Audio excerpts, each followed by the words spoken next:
Hello all. सो आज हम start करने वाले हैं breathing and exchange of gases.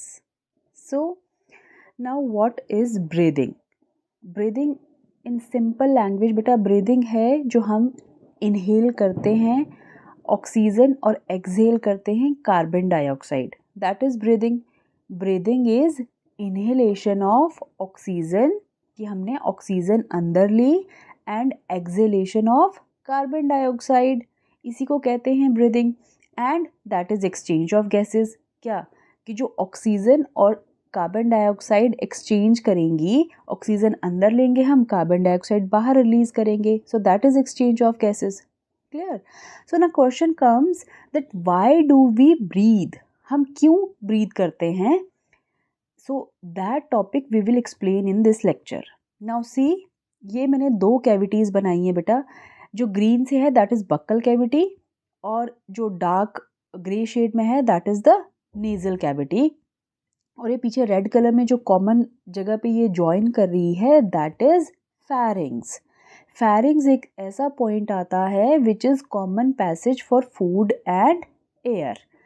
फैरिंग्स के बाद फिर से बाइफर्केशन होगा, आगे जो विंड पाइप की ओपनिंग होगी that is known as glottis, और उसके नीचे होगा larynx which is sound box, voice box.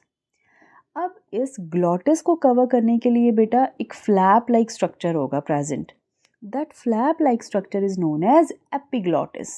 ये देखिए, ऐसा फ्लैप लाइक स्ट्रक्चर प्रेजेंट होगा that we call epiglottis. Epiglottis का फंक्शन क्या रहेगा कि जब भी हम फूड स्वॉलो करेंगे तो वो विंड पाइप में ना चला जाए, इसलिए एपिग्लॉटिस क्या करता है, इस ग्लॉटिस को कवर कर देता है स्वॉलोइंग के टाइम पे। Clear? So that is the function of epiglottis. Now वैसी ही एक जो है बक्कल कैविटी के बैक रीजन में प्रेजेंट होगा। अगर आप अपना बक्कल कैविटी ओपन करके देखो ना तो पीछे हैंगिंग स्ट्रक्चर एक नज़र आएगा, दैट वी कॉल यूवुला। ये क्या करेगा कि जब हम स्वॉलोइंग करते हैं तो ये ऊपर की तरफ फ्लिप हो जाता है और इंटरनल नेरिस को क्लोज कर देता है, सो दैट कि खाना जो है वो हमारी नेजल कैविटी में ना चला जाए। So what is the function of uvula? It prevent food entry into the nasal cavity. So दोनों के फंक्शन समझ आ गए। एपिग्लॉटिस करेगा विंड पाइप को क्लोज एंड यूवुला करेगा इंटरनल नेरिस को close, right? So behind the pharynx, as I told that it further divide into two, windpipe and esophagus। ठीक है ना, पीछे वाली ईसोफेगस फूड पाइप रहेगी और आगे वाली जो है वो विंड पाइप रहेगी, और फैरिंग्स जो है that is the region which is common to both food and air. अब देखिए, डाइजेस्टिव सिस्टम जो है that further form the coiled structure.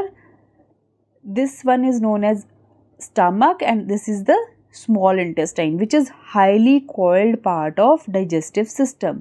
सबसे ज़्यादा जो coiled part है that is small intestine. यही हमने किया था digestive system में।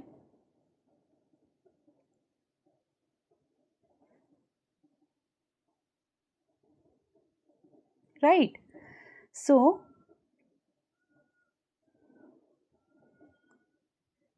now this portion we call it stomach.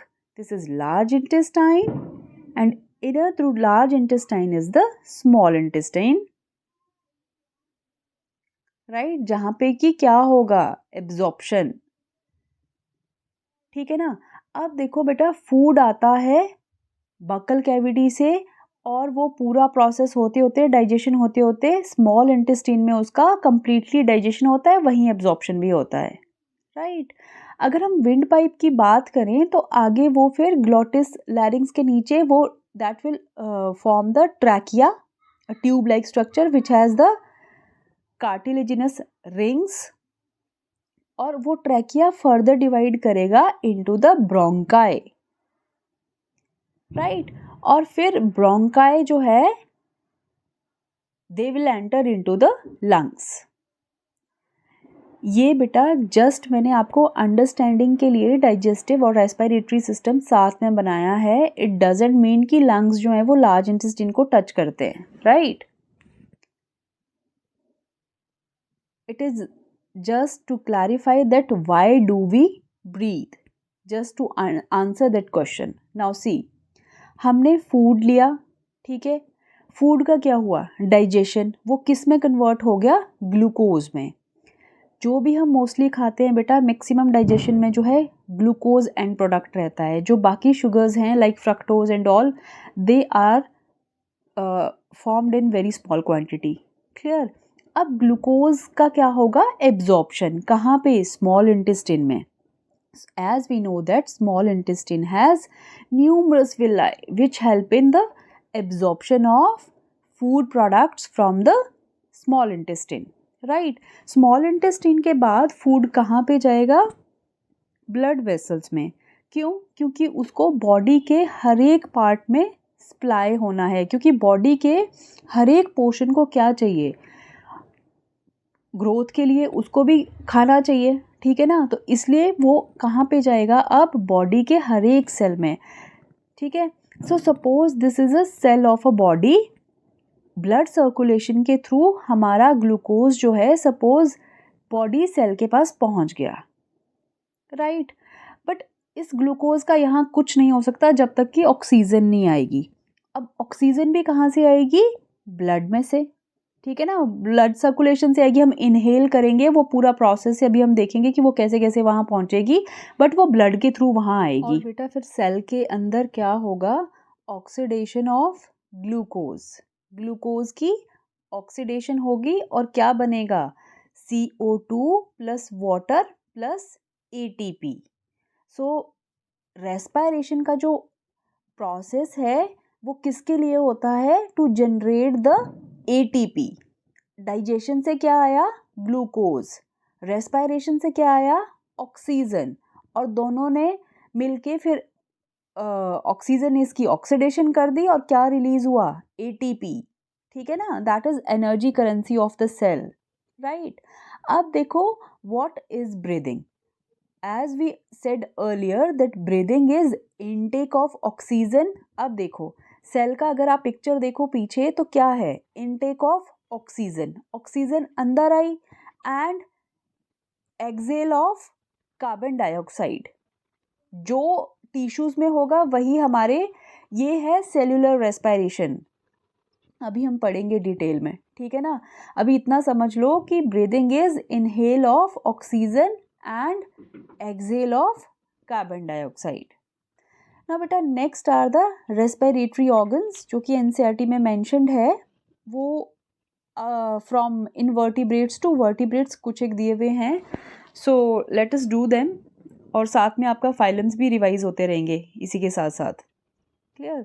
So the first phylum is phylum Porifera.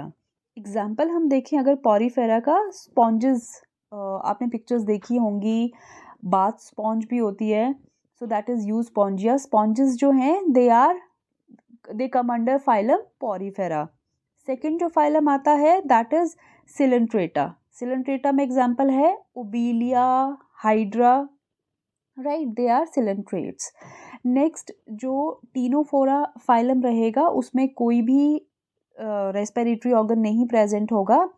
Next comes the Platyhelminthes. Platyhelminthes में आएंगे बेटा फ्लैट वॉर्म्स, जो हम पढ़ते हैं ना, टेनिया सोलियम वगैरह.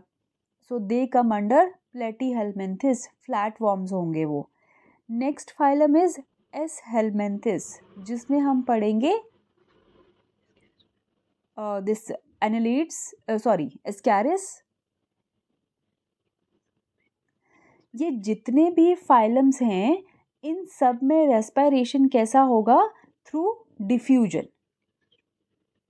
ठीक है ना. डिफ्यूजन समझते हो, when a thing moves from its higher concentration to lower concentration. Suppose आप पूरे रूम में एक जगह अगर परफ्यूम को स्प्रेड करते हैं, so after some time its fragrance will distribute to the whole room.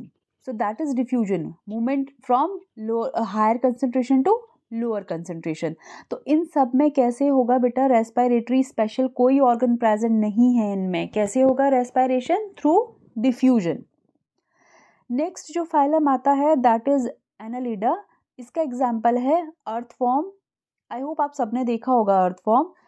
आप उसको ध्यान से देखना अर्थवॉर्म को कभी। उसकी स्किन इतनी पतली होती है कि अंदर के पूरे स्ट्रक्चर्स हम उनको देख सकते हैं। और उसकी ऐसी चिपचिपी सी स्किन होती है ना, so that is moist cuticle.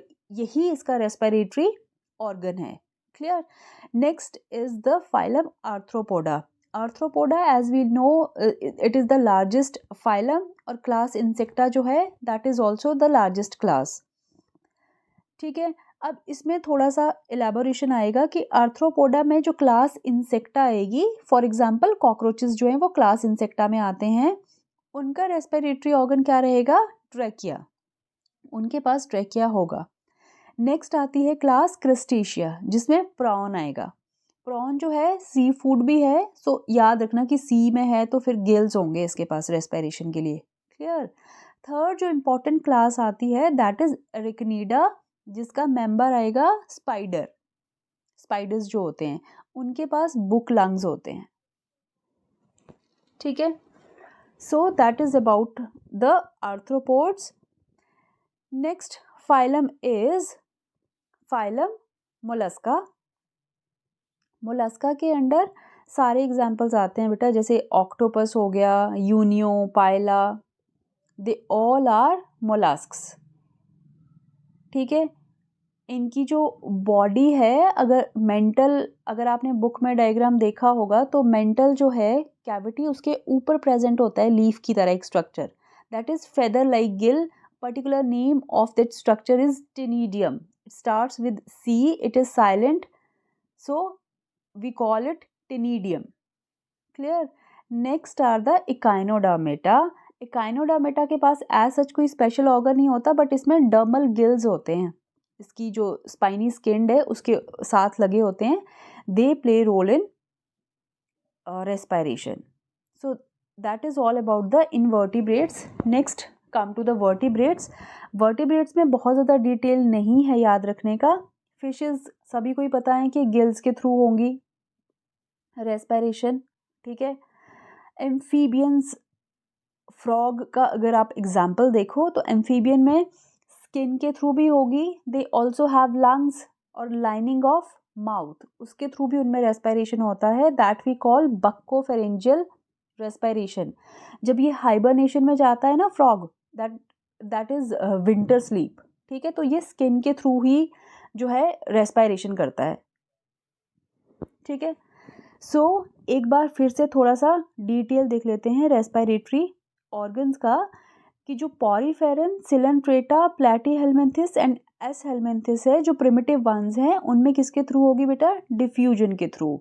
Next annelids आपको याद रह जाएगा, अर्थवॉर्म। ठीक है, कि देखने में ऐसे चिपचिपा सा होता है, सो उसी की थ्रू उसकी रेस्पिरेशन होगी। आर्थ्रोपोडा में थोड़ा सा डिटेल्स है, कॉकरोच में ट्रैकिया से होगी, और प्रॉन जो है वो सी फूड है, पानी में रहता है तो गिल से याद रख लेना। स्पाइडर जो है उसके पास बुक लंग्स होंगे। मोलस्क्स में जो है फेदर लाइक गिल, एक में ही प्रेजेंट होगा feather like gill, that is ctenidium. Echinodermata में डर्मल गिल्स, और उसके बाद अगर हम वर्टिब्रेट्स को देखें तो वर्टिब्रेट्स में सिर्फ एक फिशेज है जो याद रह जाएगी, वैसे फिशेज भी इतना कोई टफ नहीं है, गिल्स के थ्रू। एम्फीबियंस में स्किन भी होगा, लंग्स भी होगा और lining of mouth. Reptile, birds और मैमल्स जो हैं वो सबसे सिंपल हैं, और उनमें किसके थ्रू हैं? लंग्स के through. So that's all for today. Now question for today is, skin is an accessory organ of respiration in option A humans, B frog, C rabbit and D lizard. So write down the answer in comment box. So that is all. I hope you get the answer that why do we breathe. From tomorrow we'll further continue this chapter. Till then,